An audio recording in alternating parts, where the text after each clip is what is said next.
Dengan ini saya memohon kebesaran hati Bapak Prabowo Subianto, Bapak Gibran, Bapak Sugiono, mohon kebesaran hati Bapak untuk membantu mengakhiri kontrak saya tersebut dan dikembalikan hak kewarganegaraan saya untuk kembali ke Indonesia.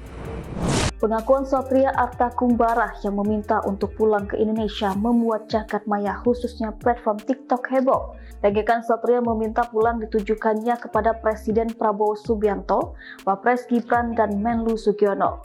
Dengan begitu ia berharap bisa membantunya untuk mengurus kepulangannya ke tanah air. Lebih jauh, Satria meminta Presiden Prabowo Subianto untuk melobi pemerintah Rusia untuk dapat menghentikan kontraknya. Menanggapi hal tersebut, anggota Komisi 1 DPR Majen TNI Pun TB Hasanuddin menyatakan pemerintah tidak wajib melindungi atau memulangkan ex-anggota Korps Marinir TNI Angkatan Laut Satria Artakumbara apabila kewarganegaraannya telah dicabut. Politikus PDI Perjuangan itu menyebut perlu dipastikan terlebih dahulu apakah Satria telah dicabut status kewarganegaraannya secara resmi. Menurutnya hal ini menjadi kewenangan Kementerian Hukum Republik Indonesia yang bertanggung jawab perihal status kewarganegaraan seseorang.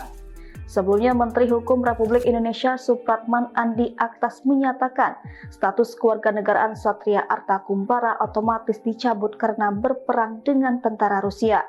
Supratman menyebut pihaknya telah berkoordinasi dengan Kementerian Luar Negeri mengenai pencabutan kewarganegaraan Satria.